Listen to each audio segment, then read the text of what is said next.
We provide information about sports betting for entertainment purposes only. Please confirm gambling regulations in your state of residence. To participate in sports gaming, you must be 21 years of age or older and be physically present in a state where sports betting is legal. If you or someone you know has a sports betting or gambling problem, please call 1-800-GAMBLER or visit www.ncpgambling.org for more information and further assistance. Welcome to the Spread Zone. My name is Riz. To my left is Action Jackson. To his left is Anthony Stalter. To his left is Tim McKernan. And it's the Final Four breakdown. Let's do it, and let's do it well. Well, what do we got here? We got, for the first time since 2008, all four number one seeds have made it to the Final Four. And history repeating itself at the Alamo Dome. Yeah. So same place as 2008 with all the number one seeds. Who won that year? Kansas. That's right. Jackson. Smart move by Riz to bring up Kansas winning a national championship to possibly tilt Jackson Burkett, because this guy came in as our guest from my standpoint last week, and he just dunked on all three of us. All of us. So the podcast today, we'll break down the teams, we'll break down the betting angles, we'll break down the predictions.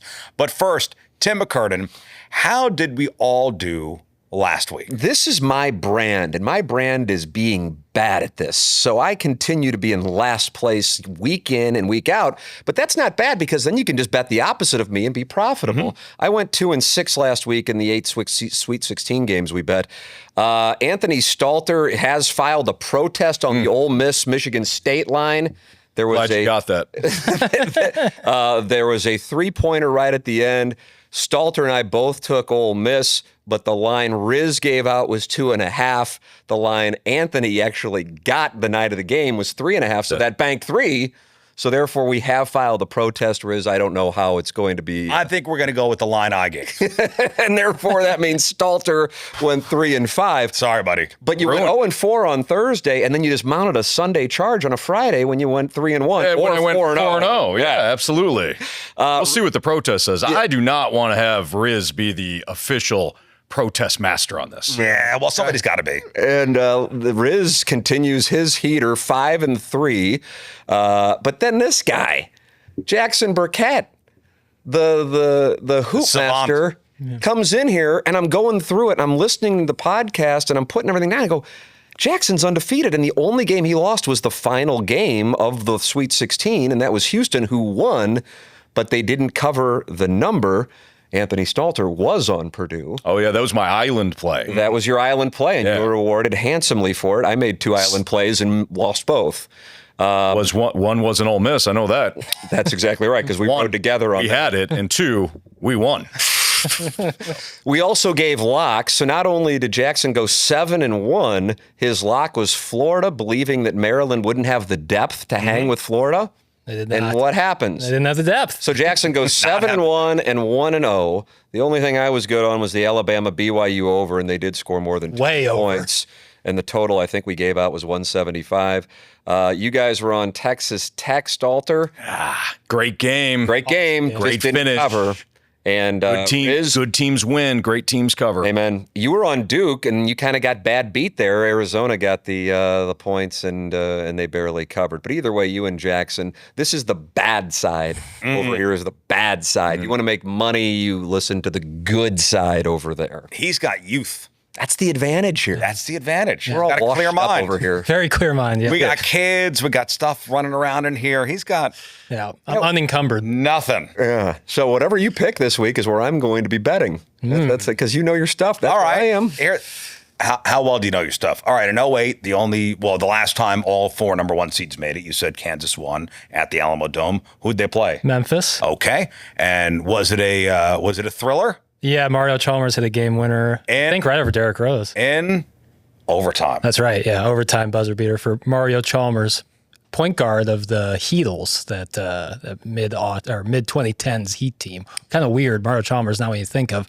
but he was part of a couple major programs there. Got a Dustin Hoffman, and we're 3 Tom Cruises here right now. That's what we got going on. That Final Four was sick. You had the UCLA, who had Kevin Love and Russell Westbrook, and then North Carolina with Psycho T, Tyler Hansborough, Ty Lawson, Wayne Ellington. That was a really sick Final Four. Look what you've unleashed, Riz. But that was then and this is now. This is 2025. So, fellas, is this proof that the selection committee got it right?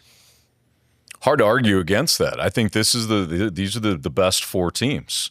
I think these are the best 4 teams coming in for different reasons. I think Duke has had the best tournament. It's hard to disagree with. Yeah. Florida, with the way that they have performed, I mean, I don't think Walter Clayton Jr. has actual blood in his veins. That it has been replaced with pure ice. Yeah. And like ice of the water from the purest mountains, Riz. This kid is unbelievable. He's comfortable. He wants the game to be decided in the final minutes just so he can do his thing. It's super fun to watch. And they've dodged a bullet twice, but really, otherwise, for the most part, the roads have been, relatively speaking, easy. And I'm intrigued to see how Florida will handle Auburn, as they've played each other, of course, this year. And then Duke's offense going up against Houston's defense. So, Riz, we've got ourselves a wonderful Saturday. We have a great Saturday. We'll tell you where we're putting our money. So we'll break the first game down. Florida-Auburn. We'll take a break. We'll come back and we'll break the Florida-Auburn game down next on the Spread Zone. All right, welcome back to the Spread Zone.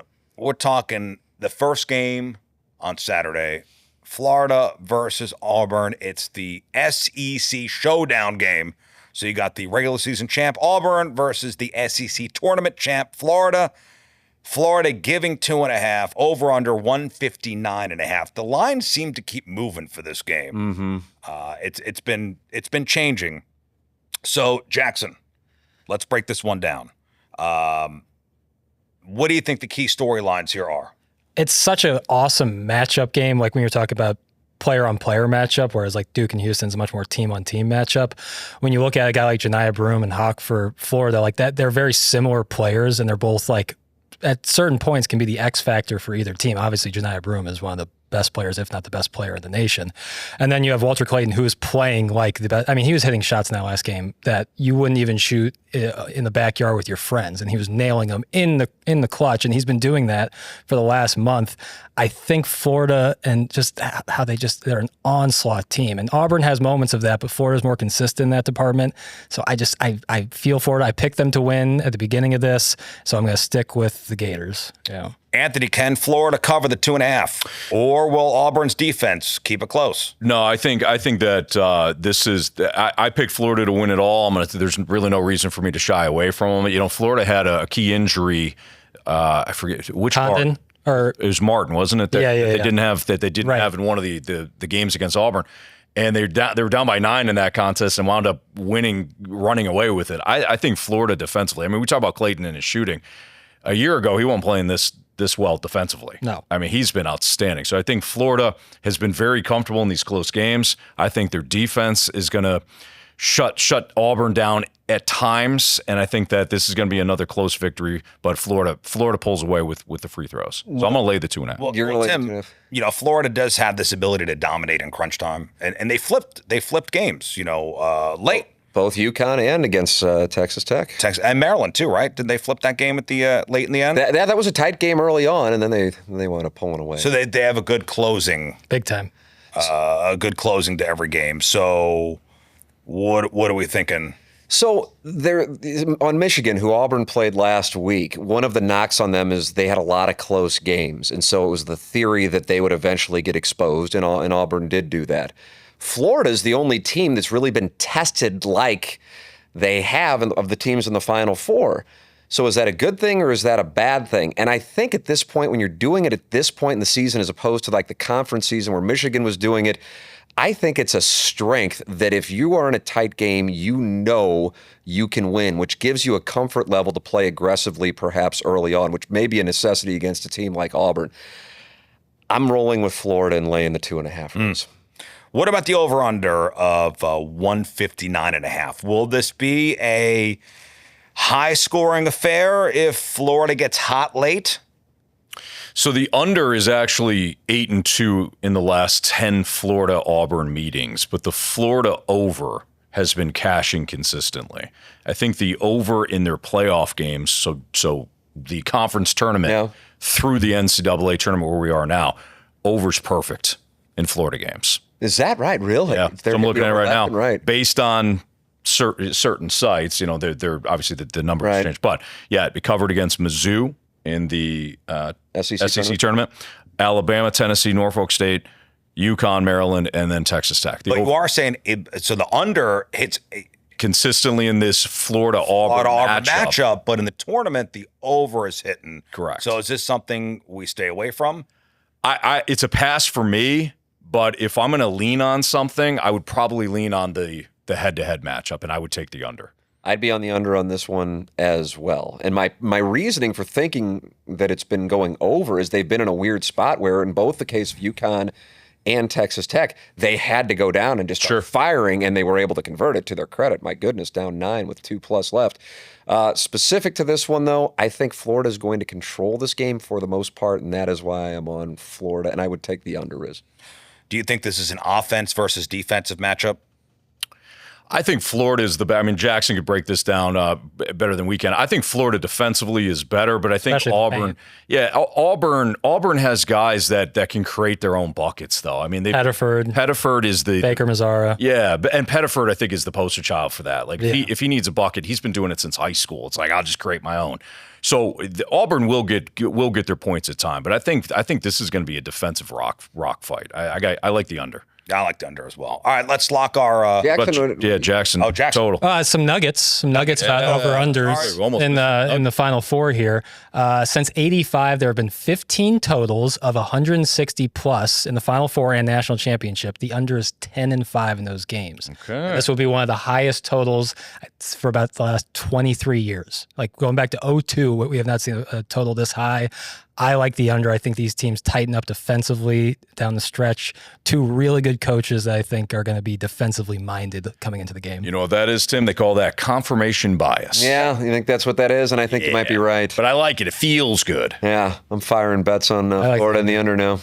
So everybody on Florida? Yeah. Yes. Florida. Where are you, Riz?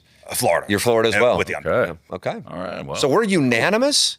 We are. I don't think this has happened. Well, it happened at the Super Bowl. Jackson, you weren't a part of that. Oh, yeah. And that didn't work out? I believe if you look back. Oh, we're all on the Eagles, aren't we? We're unanimous with the Eagles. Blowout. All right, so that's Florida Auburn. We'll take another quick break. We'll come back. We'll break down game number 2, Duke versus Houston spread zone. All right, welcome back to the Spread Zone. We're going to break down game number 2 of the Final Four, Duke versus Houston. So it is the high-flying Duke versus the defensive powerhouse Houston. Spread, again, another move in line. Duke given 5.5, over under 136.5. Tim, break down Duke's offensive efficiency, if you could. I'm telling you. And how the freshman stars could shine on Saturday. Jackson and I had a conversation when Cooper Flagg got hurt in the ACC tournament. And I said, well, they'd be done if he's out. And Jackson said, I don't think so. And now that we're seeing that depth of Duke scoring, yet again, Jackson was 100% right. Even without Cooper Flagg, this is a team that would have been dangerous. Of course, they have him, and he didn't necessarily have a great game this past game. It just shows how great they are. I think if they would have been in the SEC, which is really weird to say regarding ACC basketball, maybe there would have been a greater appreciation for both these teams, actually, if Houston would have been the SEC, because they're both on a bit of the outskirts of college basketball this year. But Duke has so many ways to beat you. And what I saw, not only was that offensive proficiency you're making reference to, Riz, but the way they game planned against Alabama's offense was so impressive. And if you love that kind of intricacy in a game, to shut down on Alabama and hold them to 65 points, Mark Sears being relegated to being an also-ran out there, that was something to behold. It sets the stage for a matchup that I think a lot of people, if they're not emotionally invested or financially invested, want to see, which is Duke versus Florida for the championship game. And that's certainly where I think it is going to go. Anthony, Houston leads the nation with three-pointers, 40% from behind the three-point line. If Houston makes their shots, if they make their three-pointers, can they pull the upset? Yeah, they can really. I mean, Tim brought up a good point about how Florida can control the game against Auburn. I think that's the only way Houston wins this one. They control it from the outset. Defensively, we know they're physical, they're tough. this is going to be it's going to be very hard at times for Duke to get buckets. But the difference in this Kelvin Sampson team compared to others is that they can shoot. They're not necessarily efficient. I just think that I guess all of these teams are efficient, but from a 3-point, the category of 3-pointers, I mean, this Houston team I think pales in comparison to previous Houston teams was like, well, we're gonna win one way and one way only. I think that's the one difference. Yeah, they strangle you, and that's what they were able to do against Tennessee to get to the Final Four. Jackson, is 5.5 points too high? I see. I did this with the Arizona and Duke game in the Sweet 16. Wow, this is even more aggressive, though. I know what he's going to do, Riz. This is, to me, a situation where Houston can cover that number, but Duke still wins the game. Okay. I think this is going to be a barn. This game is going to be, both games are going to be outstanding. If you're really a big basketball fan, this is going to be just red meat for you. The thing about Houston, like for Duke, no bigger discrepancy coming off of an Alabama game and then playing against Houston. Couldn't be more different. Alabama truly does not care if you score on them. Houston will do everything in their power to stop you from scoring. It's so fascinating. And I think Houston defensively is going to give Duke some issues because Duke usually runs the pace. I don't think Houston's going to let them do it. Well, you got a couple narratives here if you want to look for storylines. So this would be Houston's revenge match against Duke for bouncing them last year in the Sweet 16. And you got the Houston veterans versus the Duke youth. Yeah. So if you're looking for storylines, those are two big ones. And it's interesting, too, the way that Duke plays. I mean, a lot of times when you're constructing a team that is new, you don't get this level of chemistry. But I think the key, the most important aspect of Duke is like they don't care who scores. I mean, if it's a Proctor night, great. If it's a Flag night, great. They don't care. Con Knipple. Yeah, if it's a Con Knipple night, it's going to be a Con. It's amazing the way that Duke plays. You would think that they're more like Houston, where they've been together for a while. Right. All right, well, let's make our predictions. Start with Action Jackson. Yeah, I like Houston to cover the number, Duke to win the game. Anthony. I'm going to give Duke as the full-time game. I'm going to lay the 5. But I'm more interested in the second half number, whatever that is. And I got a nugget for you guys. Oh. Houston in the second half, 12-24 against that second half number. They rank 298th in second half ATS out of, in the NCAA this season. Against non-conference opponents this season, they're 3-10 against the second half line. I wonder what that's all about. I don't know if it's a situation where maybe they get up, strangle you, and like then we saw against Tennessee. Right. It's and then they're still laying a number in the second half. I don't know but I could see Duke struggling in the first half. I'd be interested in Houston first half, Duke second half. I like that bet a lot. It's been a really weird second half tournament.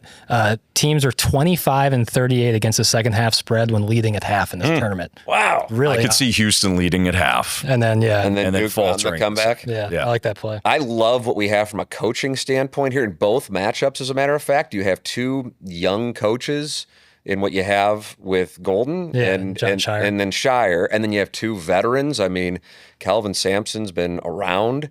And what he has built at Houston, who would have seen this coming? And then, of course, Bruce Pearl has been around, and they both have their opportunities. Will that matter? Because Shire's game plan against Alabama, I thought, was as A-plus as it gets. So I'm intrigued to see how each coaches defensively in particular in this thing. But I would take Duke, Riz, and I will lay the points. Over under 136.5. How is the over looking for everybody on this? I would go over. Just because of Houston's shooting. Yeah, it's a small number. If Duke drags Houston into a bit of a shootout in the second half, Houston starts firing from 3. I like the over. That's a short number. Yeah, I'm with you there, Anthony. I'll be on the island. I'm going to go under. Right. I'm going to go under. I don't love it. I don't like betting unders. Who does? But I'm going to go under on this one. What's the worst under in sports? Like of the 4 main. Oh, the 4 main, because I was about to throw you a soccer. Yeah. Right. Extra time? What the hell is this extra time? I would say NHL, actually, if you're watching a game and you're... Yeah. If you're sitting there going, I hope there isn't scoring. I would say football, because as soon as you get to midfield, you're like, rip up the ticket. It's over. Basketball's the best because that clock is constantly ticking. Yes. And so you're just watching the time peel off. You start winning. You start off the game winning the bet. Right. And then it's just time ticking off. It's great. So we all have Duke destined for the title game. Jackson just has Houston with the points, though. Yeah, Houston with the points, but Duke to win the game. But Duke to win the game. Yep. Yes, sir. I'll have Duke given the points. Yeah. So I'm laying Duke. You're laying Duke. I'm laying Duke. You're laying Duke. Oh, I'm on an island. And Jackson's on the island. But I'm on the island on the under. I like Houston in the first half. My official play for our Spread Zone podcast is Duke -5. I like Houston in the first half. Duke. I might tail you on that. I like that a lot. Jackson, I feel like we can't be stopped. All right, so they're the two games. So let's give our locks. This is what, betting the house on. Your lock as far as everything goes this weekend. If there's one bet, go ahead, Jackson. What are we doing? Give me the Florida spread. I'm with Jackson. Yeah. Like Florida laying the points? Yeah, Florida laying. I was going to say the same thing. I have, in the last 3 minutes, talked myself into this over in the Houston Duke game. 136.5. You know, you get talking and all of a sudden you start to envision it. Also, once you're told that Houston is number 1 in the nation with 3-pointers, right? I think that could be a bit of a shootout. Yeah. So give me the over 136.5. My lock would be Duke. I think that I don't think I had a proper appreciation for how great they are. And I think that both from a coaching and a player standpoint, that's the team. And I will be awfully surprised to see somebody clip them, including the two teams on the other side of the bracket from the SEC. Who's got the bigger chance of the upset, Houston or Auburn? Houston to me. I think Houston. It's crazy. Even though it's the bigger number, I'll say Houston too. Yeah. I think Florida's just got Auburn's number. We're really in lockstep here, Anthony. Yeah, I noticed. It's like good. There's an alliance. It's almost like Tim told me you went 7-1. I'm like, yeah, I think that's a smart move. Jackson It's a smart move. This guy does know hoop rock, that's for sure. Even though I went 4-4, I held my own. Now the record, just so you know, says 3-5. Because Riz is the judge. I'm going higher than Riz. I'm filing a protest higher than Riz. And if you're talking narratives, I think all 4 of these coaches have something major to prove. Like John Shire's trying to prove that he can outstep or get out of Krzyzewski's shadow. Kelvin Sampson's story is unbelievable. He's got something to prove. Todd Golden's been in controversy for the last couple of years. He's got a ton. And then Bruce Pearl hasn't done it on the big stage. It really, as good as these 4 teams are, the coaches all have a lot to prove. Great point. All right, well, do with the information what you will. We told you what we're doing. I guess we'll be back before the championship game. Mm-hmm. Between Florida and Duke. We'll see, Anthony. That's what it'll be. We'll see.